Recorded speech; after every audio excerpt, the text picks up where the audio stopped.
Hello, James Arthur. Hello, how are you doing? Wonderfully, especially now they're interviewing you as the winner. Thank you very much. Congratulations. Thank you. How are you feeling? Really pleased, actually. Yeah? Shocker. Yeah. This is me being mega excited. Come on, give us your excited face. Yeah. I'm really bad at, I'm bad at smiling. I can't smile. Yeah, speaking about your face actually, on, yeah, we're going to go right to the face. Yeah. On Sunday night, so Dermot, he was like, I can reveal that the winner of the X Factor 2012 is, and you just stood there so calmly while there was the massive pause. Mm-hmm. Can you just give me the monologue going inside your head at the time? It was, okay, what's going on here? Is he going to say her name soon? It's Jarmaine. It's Jarmaine. Jarmaine's going to win. I need to give him a massive hug and celebrate with him. And then he said my name. And I was like, did he not just say Jarmaine's name? And then I gave Jarmaine a hug anyway. And it was just lovely. I felt like we both won. It was, yeah. It was actually on Saturday night. It was really sweet to see when you both got through. Jarmaine just like lifted you up. Yeah, he's like 2 foot smaller than you. He's proper strong. Like, for a little guy, he is very strong. Yeah, I was a bit shocked. I know. It must be like, I think he's channeling Christ or something. He's just got so much inner strength. You know what? I think that's one of the things that Jesus gives you. Yeah. Is, really, strength. I'm like 14.5 stone or something, and he just lifted me with ease. Yeah, I put Kai's back out when he tried to lift me on Sunday night. Oh, really? Bless him. He's a strong lad as well. So moving on to your single, it's the fastest selling X Factor single so far for a winner. Yeah. Which is awesome. Oh, how are you feeling about that? It's great. First and foremost, it's great for the charity. Yes. And I think that's obviously helped. It's for a great cause, and it it helps that the song's pretty sweet. Got to thank Chantel for writing that. Yeah, how much say did you get when you were choosing the song? Well, obviously it had to have relevance to the charity. Yeah. I couldn't exactly have done anything that didn't relate to it, and I thought it was very nicely written, and the lyrics were great. I wouldn't have chosen it myself, but when I got in the studio and started getting my teeth around it, I fell in love with it, and I think it's come out really well. Right, I spoke to Kai a few weeks ago, and he said he had a £200 bet with you on who would win the X Factor. Yep. He wouldn't tell me who it was, though. He said that Chris Maloney would win. Oh. And I said, there's a possibility, and he said, I'll bet you 200 quid, and I was like, I'm not sure. I think it'll be Ella, Jarmaine, one of those two guys. And he owes me 200 quid now, so you better pay up, son. Yeah, he's right dodgy, that Kai, so... Yeah, he's right dodgy. He's a dodgy geezer. He is. And already your name has been associated with so many collaborations. Ed Sheeran wants to work with you. You said you want to work with Jermaine. Yeah. What's the story behind all this? Have you got anything in the pipeline at the moment? I want to work with both of those guys. I feel like I need to put out a collaborations album first, because there's so many people that I'd love to work with. Otherwise, my first album's just going to be like duets left, right, and centre. But yeah, Ed Sheeran, obviously, he's incredible. I mean, he's just got nominated for a Grammy. That's a great achievement, and to get anywhere near the success he's had, and for how hard he's worked for it, I would love to be involved with anything he does. And Jarmaine purely because I just think he's a stunning singer and a great man. And how about, are there any female singers you'd like to work with? Absolutely, yeah. I mean, I'm a big fan of Emily Sandé. The obvious ones like Jessie J, Beyonce, and people. Is there anyone you want to work with because you fancy them? Yes. Go on.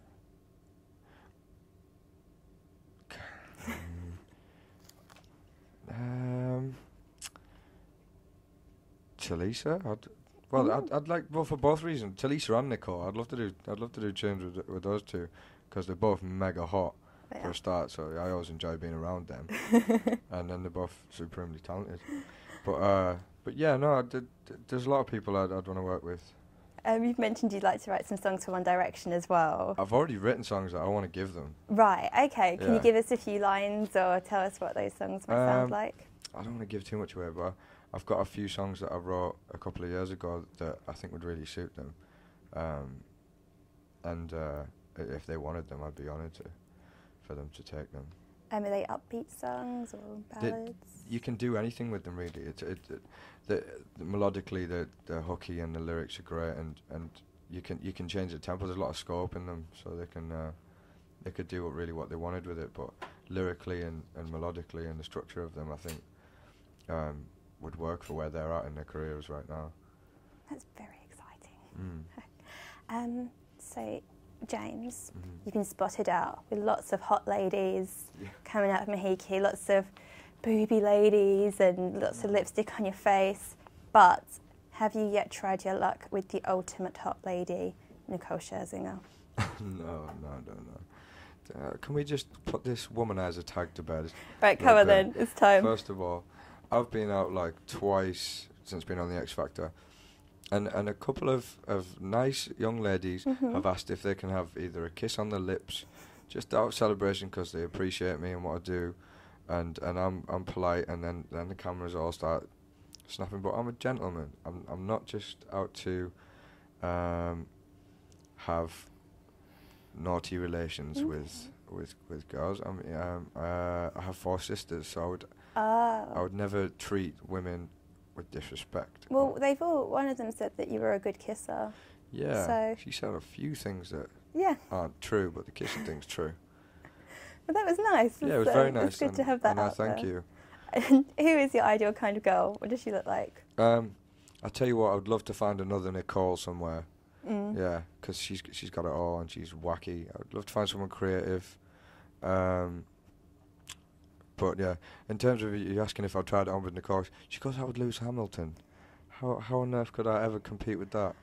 You're not taller than him, aren't you? So I suppose, you could have him in a fight maybe. I don't know, you should when he shakes your hand, he almost rips it off. Really? It's got such a tight grip. I think it's from the driving thing. Yeah, I suppose you'd get that. Yeah, but no, it's a strictly contestant mentor relationship and now friendship. Okay, and have you spoken much to Nicole since? Yeah, I just spoke to her before you came in. Yes, I know. I was waiting outside. Yeah, I was on the phone to Nicole. Yeah, she's amazing. She's done nothing but support me and give me confidence. So I'm blessed that she's like in my life. That's great. Is she as hands-on as she seems? Absolutely, more in fact. Sometimes she'd come into routine and we'd do so much rehearsing that we'd end up writing songs about balls and hairy vaginas. Yeah, she used to go on about Jarmaine's balls a lot, but she never spoke about yours. Were you a bit upset that she didn't bring your balls into it? Yeah, because mine are more like coconuts. So. Yeah, I suppose. You didn't need them. No, I think she was referring to Jarmaine being slightly timid in the beginning, but I'll tell you what, the guy's got some serious balls now. Yeah. Not that I've seen them or anything. No. It's for another day. This could get weird, this conversation, yeah. So, when we spoke to Union J the other day, they moaned that they've had to have their eyebrows threaded a lot. Yeah. Have you had to have your eyebrows done? I had it done once and I hated it so much. It was worse than being tattooed. It's horrible. It is actually worse than a tattoo, It's brutal. I couldn't. And when they'd go, right, James, you need to get your eyebrows done, I was like, no, thank you. I'm never going through that again. Did you cry a bit when you had it done? My eyes were watering heavily. Yeah. Yeah, it's brutal, isn't it? It's really horrible. It's not nice. No. It's not nice. And Rylan told us that when you asked him to put some concealer under your eyes, he just felt like his job here was done. What? Why did he tell you that? He also said that you wear bronzer sometimes. Did he? Yeah. That's not true. He said that he wasn't meant to tell us. That's not true. The concealer thing I will admit to.